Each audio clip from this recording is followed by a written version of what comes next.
Hoje eu que finjo que você não existe. Se soubesse de onde eu vim, não me sorria. No oposto do sol, encontrei o meu posto e te queimei com meus raios em grande quantia. Cultura. Este setor, que desde o início do mandato de Jair Bolsonaro vem passando por uma série de ataques, teve de se reinventar em março de 2020, com o início da quarentena no país. No entanto, o setor de shows, saraus, museus e teatros tem sobrevivido em suspiros há pouco mais do que um ano de quarentena. A falta de incentivos fiscais e o fomento à cultura no Brasil tem sido um grande destaque no debate público, justamente pelo fato de estar em constante discussão entre parlamentares. Em questão, é visível como leis e iniciativas de fomento são importantes para o desenvolvimento cultural de crianças, jovens e adultos e para a continuidade na produção da arte de centenas de artistas ao redor do Brasil. Esse tipo de incentivo também é importante para o cuidado e manutenção de espaços já organizados para a ocupação da arte.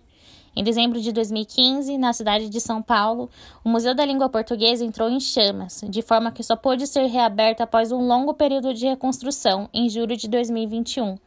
No Rio de Janeiro, o Museu Nacional do Brasil, este que é vinculado ao UFRJ, a Universidade Federal do Rio de Janeiro, que é alvo de ataques e desvios de verbas junto a outras universidades, também foi tomado por um incêndio. Que engraçado que me olha assim, com cara enjoada de fotografia. Agora que sabe tem medo de mim, mas no seu lugar eu Em 2020, acompanhamos também um incêndio em um dos galpões da Cinemateca Brasileira, um ano seguinte após o Enem, o Exame Nacional do Ensino Médio, levar como tema de redação a democratização do acesso ao cinema no Brasil, assim como também acompanhamos ao processo de desmonte da Cinemateca em 2021. E nas últimas semanas, acompanhamos a tentativa de fim da meia entrada em shows, eventos e festivais na cidade de São Paulo, vetada pelo governo estadual. O projeto era articulado pelo deputado Arthur Duval, o Mamãe Falei, dificultando ainda mais o acesso da periferia à arte do centro, sob a justificativa de auxílio ao setor de eventos. No entanto, é ela quem resiste, ou melhor, elas, a cultura e a periferia de São Paulo. A partir de iniciativas organizadas pelos próprios moradores dos bairros mais afastados do centro de nosso espaço geográfico da cidade, habitantes da periferia têm tido acesso à arte. As iniciativas são das mais variadas e alcançam cada vez mais um maior número de pessoas, multiplicando-se exponencialmente. Neste episódio, vamos conversar com 2 organizadores dessas iniciativas para entender um pouquinho como este cenário vem caminhando. Eu vou conversar com Samuel, da Zona Leste, e com Saulo, da Zona Sul. Eles vão explicar um pouquinho sobre quem eles são e o que fazem. Primeiro, Samuel. Salve! Bom, meu nome é Samuel Porfírio, sou mestre de cerimônia, faço parte da cultura hip hop desde os anos 2000, né? Faço parte da banda Engrenagem Urbana há mais de 10 anos e do coletivo Pela Arte a Zoeira também. Sou oficineiro de rima, trabalho no serviço de mídia socioeducativa de São Mateus, Guaianazes e Vila Formosa. E sou idealizador e entrevistador do programa Pela Arte Prosa e trabalho hoje dentro de uma gravadora que é a Dubai Records. Bom, o trabalho mais específico e mais relevante que eu tenho nesse sentido, né? Assim, o Pela Arte Azueira já é um coletivo que trabalha há muito tempo na quebrada, dentro das ações afirmativas que a gente mais acredita. A gente passou a ministrar algumas oficinas de rima dentro de locais que a gente acredita que precisa de fato estar lá dentro, né? Ou seja, a gente começou a ministrar oficinas dentro de abrigos, escolas, unidades culturais como fábrica de cultura, casa de cultura e afins, né, bibliotecas, enfim. A gente migrou também para as unidades do SESCs, SENAC, Fundação Casa e o Serviço de Medida Socioeducativa, que é onde a gente atende os meninos e as meninas que saem da fundação para voltar à sociedade, né? Então entra essa oficina de rima, de criação e composição em rap. Ela trabalha hoje, atualmente, mais voltado para esse público, né? Que saem do processo de Fundação Casa e entram no processo de medida socioeducativa. Essas são as ações mais afirmativas atuantes quanto MC, né? O meu projeto hoje, ele, por mais que a gente consiga às vezes migrar para a comunidade, hoje a gente conseguiu entrar nesses espaços que a gente acredita que seja mais importante para o momento e importante dentro de uma construção coletiva, né? É um espaço que a gente acredita que é de vulnerabilidade, porém ela tem um potencial enorme a partir do momento que a gente trabalha diariamente com os jovens. E agora o Saulo. Tá, meu nome é Saulo, tenho 22 anos, moro aqui no Jardim Ângela, na Zona Sul de São Paulo, periferia da Zona Sul de São Paulo. É, Atualmente eu trabalho como orientador socioeducativo, sou professor de espanhol, atuo também em cursinho popular como professor e coordenador, e faço parte de um podcast que conta um pouco a história aqui da região também, faço letras, faculdade de letras, e atuo no Sarau também, no Sarau Poema. Esse sarau, eu quis falar um pouco dessas coisas porque esse sarau ele foi fundado há 3 anos atrás, a gente completou 3 anos no mês passado, finalzinho de setembro, a gente sempre completa 3 anos, dia 29 de setembro de 2018 que a gente foi fundado, e surgiu meio com uma iniciativa assim de trazer um pouco mais de arte, né, para nossa região aqui, para nossa quebrada. Já é uma região que historicamente foi construída assim muito forte a partir dessa questão cultural, né? A gente tá aqui do lado do Capão Redondo, então às vezes são bairros que se confundem muitas vezes. Tem gente que está aqui no Ângelo, acha que está no Capão, tem gente que está no Capão, acha que está no Ângelo, então realmente, para quem está aqui, a gente sabe muito bem a diferença, mas muitas vezes se confunde. E o próprio Jardim São Luís também, que fica perto da gente, já existiam muitas iniciativas como saraus aqui na nossa região, como o próprio Cooperifa, que acredito ser o sarau mais conhecido, né, do Brasil até, e foi criado e construído, né, por aqui, no Campo Limpo, Taboão da Serra. Então a gente também se inspira em vários outros saraus que foram feitos aqui, só que a gente trouxe isso com uma cara mais nossa, né?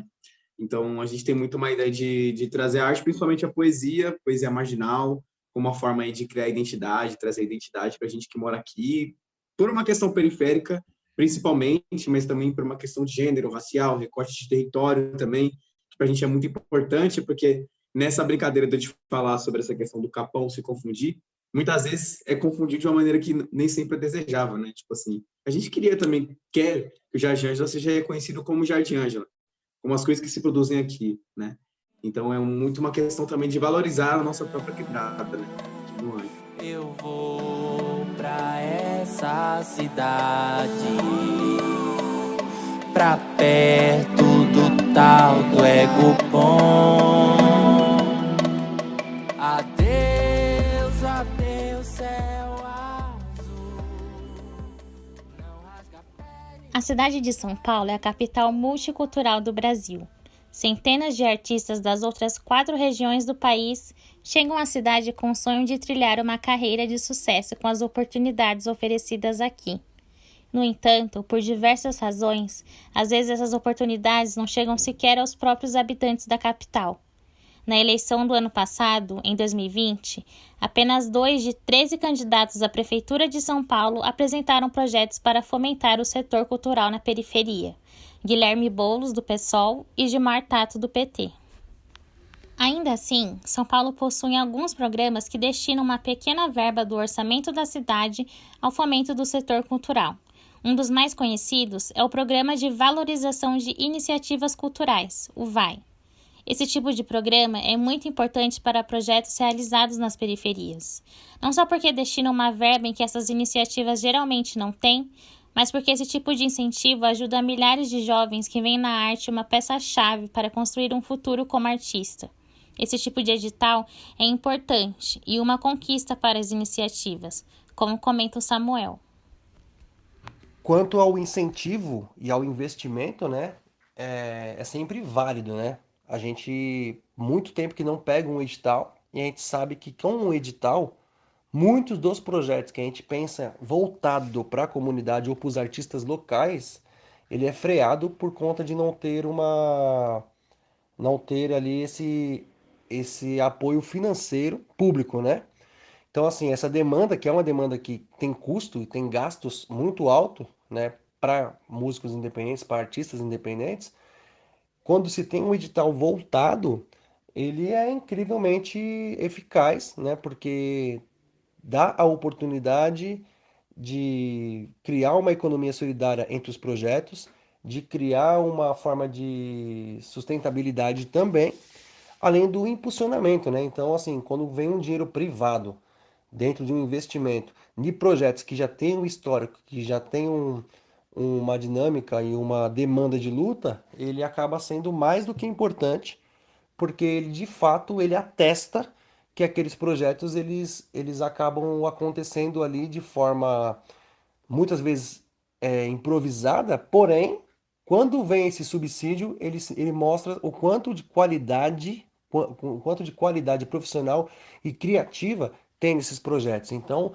os editais públicos, editais privados também, eles acabam por demais incentivando e fomentando projetos artísticos culturais independentes. Olha para as iniciativas que foram conquistadas até aqui, né? De, por exemplo, o edital de fomento à cultura. Eles são conquistas, né? Essas conquistas, elas acabam por ajudar muito, né? Nesse déficit que tem entre os projetos. Porém, fica difícil falar que de se é suficiente ou não, porque a cada dia nascem mais projetos, mais coletivos, mais artistas, mais ideias, tá ligado? E não é interessante que você tire de um projeto para colocar no outro, mas que sim que crie novas oportunidades, né? Então, suficientemente nunca é, mas ele já avançou bastante, né? Quando a chegada do Vai um, depois foi a ideia do Vai 2, o Fomento, é, o Vaitec, os outros editais que também traem fomento ao teatro, então fomento à música, né? Enfim, eu acredito que hoje em dia, com a criação e com mais demanda, quanto mais editais é melhor. Então, assim, nunca vai ser suficiente, né? Até porque a ideia é essa, que a gente continue de um edital, nasça outros, porque é assim com os projetos também, né? Você está com um projeto que está em formação, que está começando a dar frutos, ele vai nascer de outras pessoas, porque as pessoas também, às vezes, acabam tendo outras ideias, divergem, ou, teoricamente, também nascem, né? De um projeto do outro. Então, essa mutação, essa proliferação, digamos, dos projetos e dos coletivos, eles aumentam a demanda e, consequentemente, os editais têm que caminhar de acordo com a demanda, né? Então, hoje tem que ter coisa mais voltada para o LGBTQI+, por exemplo, movimento negro, cultura indígena. Então, ou seja, tem muita coisa que precisa ser mais investido, né? E tem coisa que precisa se fortalecer mais, né? Ou seja, precisa se reestruturar. Não é deixar de existir. É reaver alguns projetos, reaver algumas demandas e criar novas oportunidades de incentivo público e privado. Durante a pandemia, essas iniciativas sofreram ainda mais com a falta dos incentivos fiscais. Os produtores tiveram de se reinventar para continuar produzindo e fazendo com que sua arte chegasse a mais pessoas. Em 2020, houve o fenômeno das lives, que por artistas já renomados eram super produzidas com grandes patrocínios. E com artistas da periferia, as lives tinham uma vertente menor, mas que ajudaram a manter as iniciativas na ativa. A gente, ano passado, estava com muito mais fôlego. A gente chegou a fazer algumas edições, assim, ano passado online, para a gente ficar parado. Então, deve ter acontecido, sei lá, acho que umas 6 ou 7 edições, 5 ou 6 edições, eu acredito, mais ou menos assim, ano passado, de lives, né? Nesse mesmo esquema, assim, a gente convidava alguns poetas antes para poder, né, ter uma garantia ali de pessoas que iam recitar, garantia de apresentações. E às vezes aparecia alguém que queria estar na hora, a gente dava um jeito lá de entrar e tudo mais. E acontecia. Esse ano, eu acho que por várias questões, né? Mas, tipo, acho que, de maneira geral, as pessoas ficaram saturadas de live já, né? Ano passado ainda tinha essa vibe, não, que isso está novo, não sei o que, não sei o que, não sei o que. E a gente ficou um pouco saturado de live. E também tem uma questão pessoal, assim, do nosso sarau, que isso não é só do nosso sarau, mas de qualquer movimento dentro de quebradas, que tem muita dimensão pessoal e de processo, né? Então, tipo, a gente, quando fundou o Sarau 3 anos atrás, cada um estava numa caminhada. Tinha gente que estava começando a faculdade, tinha gente que ainda já estava trabalhando, tinha gente que não, tinha gente estava começando a entrar na área, e você vai começando a ficar velho também. Algumas coisas vão se consolidando, mas o tempo vai diminuindo, outras responsas da vida adulta vai chegando, então isso também diminui o tempo de participação, o tempo de dedicação dos membros. Eu acho que essa junção de fatores aí acabou afetando que a gente não conseguiu dar tanta conta assim de fazer tantas lives como ano passado. A gente só fez uma live esse ano, praticamente, assim, que foi a live que a gente fez há uns 20 dias atrás, que era justamente a comemoração de 3 anos do Sarau, né? Então, para não deixar sem fazer nada, a gente fez essa edição ao vivo aí de 3 anos. Isso afetou bastante, assim. O Samuel também presenciou o fenômeno das lives e conta como a arte também precisa de público, que durante a pandemia teve de se distanciar. Então, como eu trabalho em várias áreas, né? No quesito da música, foi um momento muito difícil a adaptação dos shows online ou lives gravadas também. Não é a mesma coisa, não é a mesma emoção, não é a mesma dinâmica, não é o mesmo apelo, não é a mesma atmosfera, a mesma energia, enfim. Ela tem, ela foi danificada de forma emocional, né? De forma, como posso explicar? Ela foi danificada numa forma de como se fosse a autoestima do projeto, sabe? Foi um momento muito difícil de lidar com a ausência do público e trabalhar em salas, né? É muito difícil. Porém, a gente conseguiu fazer algumas lives que foram remuneradas, não atrapalhando tanto nesse sentido. Ela foi atrapalhada muito no sentido emocional, né? As oficinas, por incrível que pareça, eu passei a fazer elas online e passei a dobrar a possibilidade, né? Eu estava dando oficina em 2 espaços, quando começou a pandemia, eu consegui estar em 4 lugares e às vezes fazendo esporadicamente 5. Então, financeiramente falando, as oficinas eu consegui dobrar, né, a quantidade. Me preocupa muito a qualidade, porque se trata de oficina online e nem todo mundo tinha o acesso, né, o Wi-Fi, por exemplo. Então, na questão dos dados, a gente percebia que as pessoas perderiam muitos dados para acompanhar uma oficina e isso, de certa forma, atrapalhou na qualidade do produto final, né, do projeto final. A arte como resistência é uma ideia que há décadas é distribuída Brasil afora, e é uma verdade. No entanto, alguns empecilhos não deveriam mais atrapalhar a produção cultural no Brasil. Atualmente, para o artista, não é possível mais viver só da arte. É necessário correr atrás de outras formas de sustento para viver e não cair nas armadilhas do sistema. Se o setor tivesse maiores incentivos fiscais, a situação seria a mesma? Com certeza. Se a gente pudesse ter um apoio financeiro para a gente se dedicar para isso, seria fundamental. Inclusive, muitas iniciativas que vêm a partir de movimentos culturais, às vezes são sustentadas assim, né? Tipo, conseguem um apoio financeiro através de editais, através de parcerias mesmo, e conseguem se consolidar, tá ligado? Então, isso com certeza acho que mudaria a estrutura, mudaria a nossa dedicação para o sarau e tal. Então, daria para se dedicar mais, com certeza, não tenho dúvida. A arte e a cultura ressignificam a periferia. O que é produzido nos bairros mais afastados do centro de São Paulo é motivo de orgulho dos moradores da periferia. O sentimento de pertencimento e principalmente identificação é aflorado.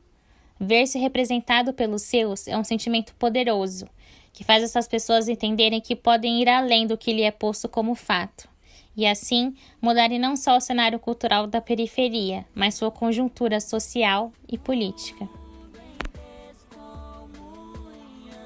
Este podcast integra um projeto semestral da disciplina de Práticas do Jornalismo Experimental do curso de Jornalismo da PUC São Paulo. Foi orientado pela professora Ana Flávia Feldman e desenvolvido pela aluna Daniela Oliveira. Até mais! Adeus, adeus, céu azul. Não rasga a pele, fere o coração.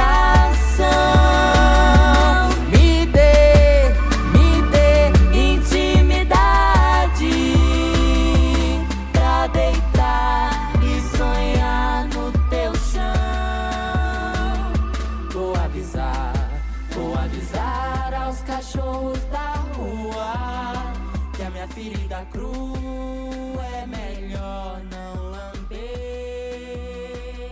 Vou avisar aos cachorros da vingança pode ser mel e prazer. Que pro povo pobre a vingança pode ser mel e prazer. Que pro povo pobre a vingança pode ser mel e prazer.